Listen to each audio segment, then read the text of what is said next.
तो चलिए, कैसे हैं आप सब? उम्मीद करते हैं कि बढ़िया होंगे। तो अभी जो मेरा ये टॉपिक चल रहा है वो काफ़ी ही ज़्यादा इम्पोर्टेंट है और हर एग्ज़ाम में पूछा जाता है। ये चल रहा है संघीय कार्यपालिका, ठीक है, जिससे हर साल एग्ज़ाम में क्वेश्चन आता है और बहुत ही ज़्यादा इम्पोर्टेंट है। और मैंने इसका पार्ट 1 डाल दिया है और ये पार्ट 2 है। पार्ट 2 में देखिए क्या कहता है कि भारत की राष्ट्रपति, ठीक है, ये क्या कहता है कि भारत की राष्ट्रपति,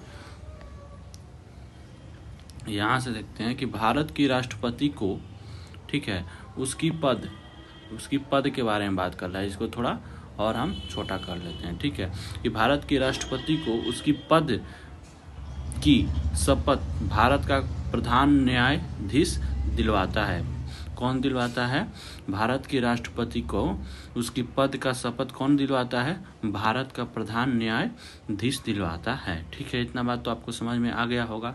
और राष्ट्रपति जो होता है विधि व संविधान के संरक्षण की शपथ लेता है। राष्ट्रपति किसकी शपथ लेता है? विधि और संविधान के संरक्षण की शपथ लेता है, ठीक है। राष्ट्रपति का कार्यकाल 5 वर्ष का होता है। राष्ट्रपति का कार्यकाल कितना वर्ष का होता है? राष्ट्रपति का कार्यकाल 5 वर्ष का होता है। और नए राष्ट्रपति का चुनाव पुराने राष्ट्रपति का कार्यकाल समाप्त होने से पूर्व ही कर लिया जाता है। नए राष्ट्रपति का चुनाव पुराने राष्ट्रपति का कार्यकाल समाप्त होने से पूर्व ही कर लिया जाता है। तो इतना चीज़ आपको समझ में आया। 5 वर्ष का होता है। राष्ट्रपति विधि और संविधान का संरक्षण की शपथ लेता है। किसकी शपथ लेता है ये बताइए। और कितना वर्ष का होता है कार्यकाल, ठीक है।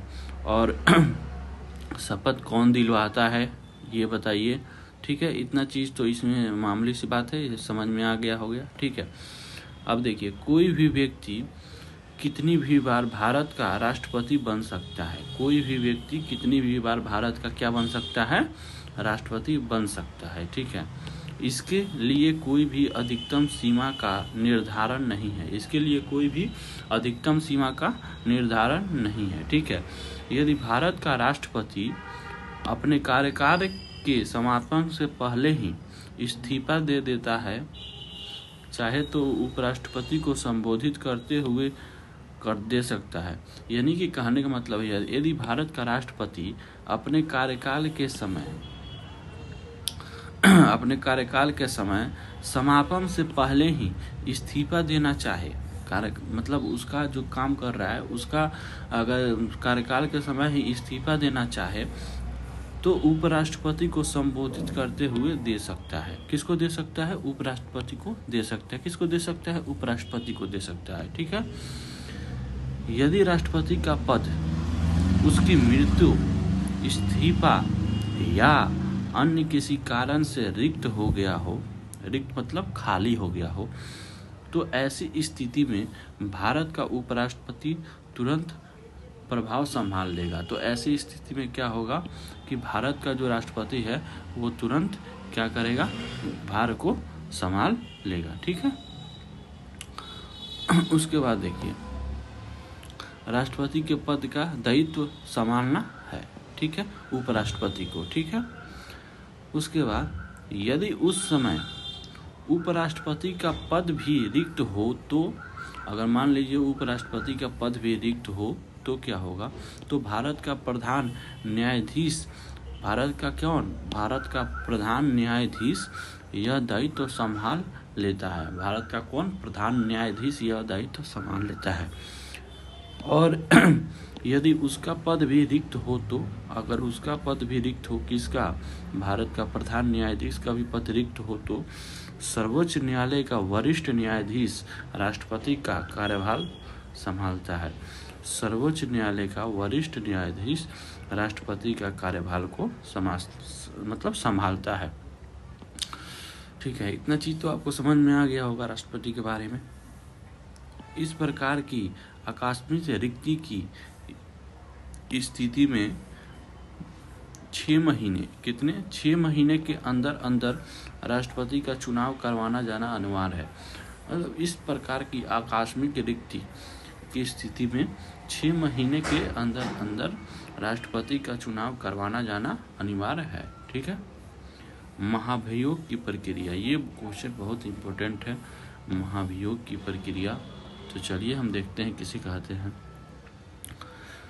संविधान के अनुच्छेद 61, संविधान के अनुच्छेद 61 राष्ट्रपति को उसके कार्यकाल के दौरान ही पद से हटाने के विषय में है। मतलब कि राष्ट्रपति को उसके कार्यकाल के दौरान ही पद से हटाने के विषय में है। कौन? संविधान का अनुच्छेद 61। ठीक है। इस प्रक्रिया को महाभियोग कहा जाता है। इस प्रक्रिया को क्या कहा जाता है? महाभियोग। यानी कि राष्ट्रपति को उसके कार्यकाल के दौरान ही पद से हटाने की प्रक्रिया को क्या कहा जाता है? महाभियोग की प्रक्रिया। और इसका उल्लेख किसमें है? अनुच्छेद 61 में है। ठीक है। यह जो प्रक्रिया है वो संयुक्त राज्य अमेरिका के संविधान से ली गई है। और ये जो महाभियोग की प्रक्रिया है वो कहाँ लिया गया है? ये जो महाभियोग की प्रक्रिया है वो संयुक्त राज्य अमेरिका, कहाँ से? संयुक्त राज्य अमेरिका के संविधान से लिया गया है। कहाँ से लिया गया है? संविधान से लिया गया है। किसके? संयुक्त राज्य अमेरिका के संविधान से लिया गया है। ठीक है। राष्ट्रपति को महाभियोग के दौरान सिर्फ संविधान के उल्लेख के आधार पर हटाया। इसमें मतलब क्या क्या होता है? राष्ट्रपति को महाभियोग के दौरान सिर्फ संविधान के उल्लेख के आधार पर हटाया नहीं जा सकता है। उल्लेख पर हटाया जा सकता है, सॉरी। राष्ट्रपति को महाभियोग के द्वारा सिर्फ संविधान के उल्लेख के आधार पर हटाया जा सकता है। ठीक है। हटाया जा सकता है, उल्लेख के आधार पर, संविधान के उल्लेख के आधार पर हटाया जा सकता है। संविधान के उल्लेख के कोई भी परिभाषा संविधान में नहीं दी गई है। संविधान के उल्लेख की कोई भी परिभाषा संविधान में नहीं दिया गया है। इसमें संविधान में नहीं दिया गया है। ठीक है। महाभियोग के द्वारा, किसके द्वारा? महाभियोग के द्वारा राष्ट्रपति को हटाने की शक्ति भारत की संसद की है। राष्ट्रपति को हटाने की शक्ति किसको है? राष्ट्रपति को हटाने की शक्ति भारत की संसद को है, महाभियोग के द्वारा। ठीक है। संसद के किसी भी सदन में इस आशय का प्रस्ताव लाया जा सकता है। संसद के किसी भी सदन में इस आशय का प्रस्ताव लाया जा सकता है। ठीक है। किंतु जिस भी सदन में यह प्रस्ताव लाया जाएगा उसके कम से कम 1/4 सदस्यों का समर्थन प्रस्ताव लाने के लिए अनिवार्य है। 1/4 सदस्यों का समर्थन प्रस्ताव लाने के लिए क्या है? अनिवार्य है। मतलब होना ही चाहिए इतना समर्थन जिस भी सदन में लाया गया हो। प्रस्ताव लाने के कम से कम 14 दिन पहले राष्ट्रपति को इसका सूचना या नोटिस दिया जाता है।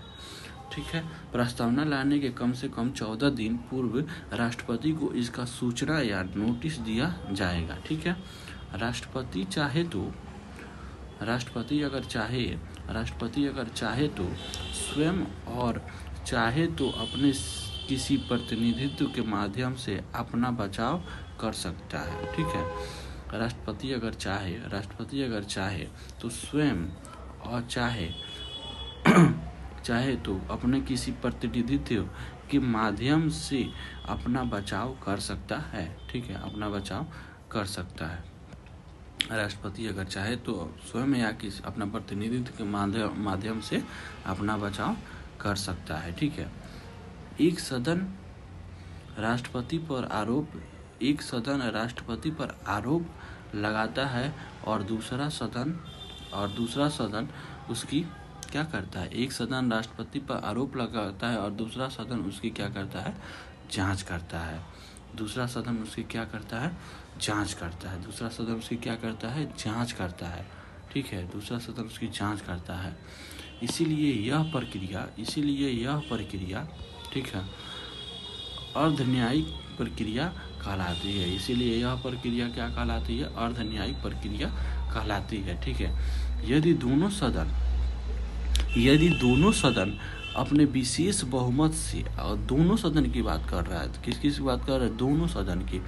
यदि दोनों सदन अपने विशेष बहुमत से राष्ट्रपति को हटाने का प्रस्ताव पारित कर दे, दोनों सदन विशेष बहुमत से राष्ट्रपति को हटाने का प्रस्ताव पारित कर दे, तो तुरंत प्रभाव से राष्ट्रपति को उनके पद से हटा दिया जाएगा। तो तुरंत उसके प्रभाव से राष्ट्रपति के उनके पद से हटा दिया जाएगा। ठीक है, यहाँ विशेष बहुमत का अर्थ है सदन में कुल सदस्य संख्या का कम से कम 2/3, कितना, 2/3, ठीक है, तथा उपस्थित और मतदान करने वाले का भी 2/3। ठीक है, इतना बात समझिए। यहाँ विशेष बहुमत का क्या मतलब है, इसमें विशेष बहुमत का क्या अर्थ है कि सदन की कुल सदस्य संख्या का कम से कम 2/3, ठीक है, तथा उपस्थित और मतदान करने वालों का भी 2/3, कितना, 2/3, ठीक है। इतना लोग समर्थन कर देंगे तो राष्ट्रपति को उनकी पद से हटाया जा सकता है। ठीक है, भारत के किसी भी राष्ट्रपति के लिए महाभियोग की प्रक्रिया आज तक लाई नहीं गई है। भारत के किसी भी राष्ट्रपति के लिए महाभियोग की प्रक्रिया आज तक लाई नहीं गई है। ठीक है, महाभियोग की प्रक्रिया आज तक लाई नहीं गई है। ठीक है, राष्ट्रपति की शक्तियाँ और उसमें लिखित कार्यपालिका संबंधी शक्तियाँ, मतलब देखते हैं हम, ठीक है, कि राष्ट्रपति की शक्तियाँ और उसमें लिखित कार्यपालिका संबंधी शक्तियाँ क्या क्या चीज़ें हैं। ठीक है, केंद्रीय कार्यपालिका का, राष्ट्रपति की बात करें, केंद्रीय कार्यपालिका का नाम मात्र का प्रमुख राष्ट्रपति होता है, जो कि मैंने आपको पहले भी बता चुका हूँ कि केंद्रीय कार्यपालिका का नाम मात्र का प्रमुख और वास्तविक कौन होता है, ये आप बताइए। वास्तविक शक्तियाँ किसके हाथों में होती है, आप बताइए मुझे। केंद्रीय कार्यपालिका का नाम मात्र का प्रमुख होता है, ठीक है, किंतु वास्तविक शक्तियाँ, ठीक है, किंतु वास्तविक शक्तियाँ किसमें होती है, आप बताइए। किंतु वास्तविक शक्तियाँ है वो प्रधानमंत्री के हाथ में होती है, किंतु वास्तविक शक्तियाँ कहाँ होती है, वो प्रधानमंत्री के हाथ में होती है। ठीक है, कार्यपालिका के प्रमुख होने के नाते राष्ट्रपति निम्नलिखित नियुक्तियां कर सकता है। क्या क्या नियुक्तियां कर सकता है कार्यपालिका के प्रमुख होने के नाते, यानी कि प्रमुख समझ रहे हैं ना, प्रमुख किसे कहते हैं आप बताइए। कार्यपालिका के प्रमुख होने के नाते राष्ट्रपति निम्नलिखित शक्तियां कर सकता है। ठीक है, भारत के प्रधानमंत्री की नियुक्ति कर सकता है। केंद्रीय मंत्रिपरिषद के अन्य सदस्यों की नियुक्ति, ठीक है, केंद्रीय मंत्रिपरिषद के अन्य सदस्यों की नियुक्ति, सर्वोच्च न्यायालय और उच्च न्यायालय के सभी न्यायाधीशों की नियुक्ति, सर्वोच्च न्यायालय और उच्च न्यायालय के सभी न्यायाधीशों की नियुक्ति, भारत के महान्यायवादी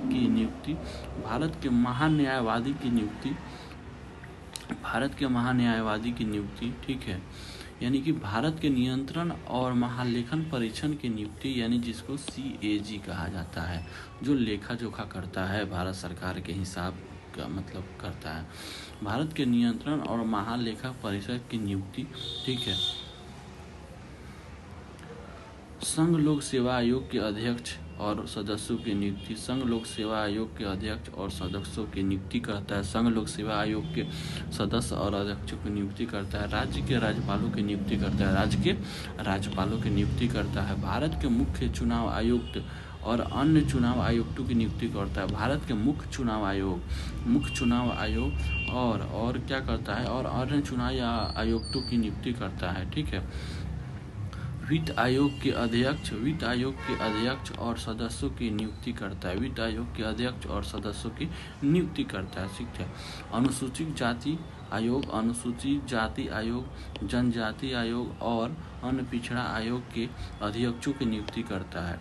किसकी करता है? ठीक है, अनुसूचित जाति आयोग, ठीक है, अनुसूचित जाति आयोग, अनुसूचित जनजाति आयोग और पिछड़ा वर्ग के अध्यक्षों की नियुक्ति करता है। ठीक है।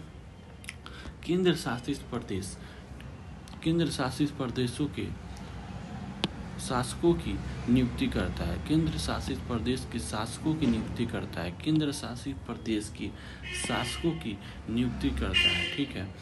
तथा अन्य सभी संवैधानिक पदों की नियुक्ति नीति आयोग की है।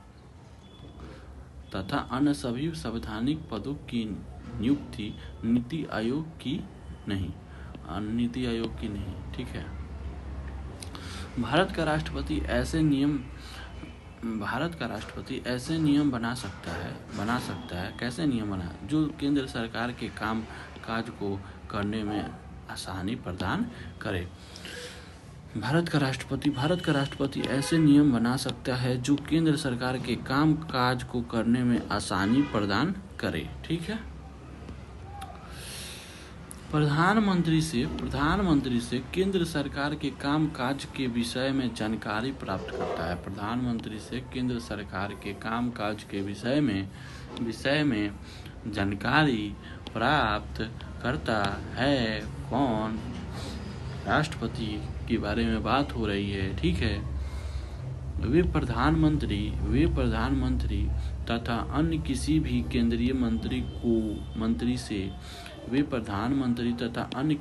केंद्रीय मंत्री से उसके मतदाताओं की संबंधित जानकारी प्राप्त कर सकता है। उसके मंत्रालयों से संबंधित जानकारी प्राप्त कर सकता है। ठीक है। वे भारतीय सशस्त्र सेनाओं का सर्वोच्च कमांडर होता है। वे भारतीय सशस्त्र सेनाओं का सर्वोच्च कमांडर होता है। ठीक है। राष्ट्रपति तथा युद्ध एवं शांति की घोषणा कर सकता है। वे किसी भी क्षेत्र को अनुसूचित घोषित कर सकता है। ये देखिए सबसे इम्पोर्टेंट, अनुसूचित क्या भारत में किसी को पावर है कि किसी भी क्षेत्र को अनुसूचित घोषित कर दे? लेकिन हाँ, किसके पास पावर है? ये पावर है राष्ट्रपति के पास। वे किसी भी क्षेत्र को अनुसूचित घोषित कर सकता है। ठीक है। और देखिए इसमें आगे देखिए क्या बहुत इंटरेस्टिंग है चैप्टर, मजा आ जाता है पढ़ के। ठीक है। और उस क्षेत्र के विषय में भी नियम बना सकता है। तो चलिए, आई होप कि आपको मज़ा आया होगा पढ़ के, और नहीं समझ में आया तो हमसे फिर पूछिएगा। Thank you for watching the video.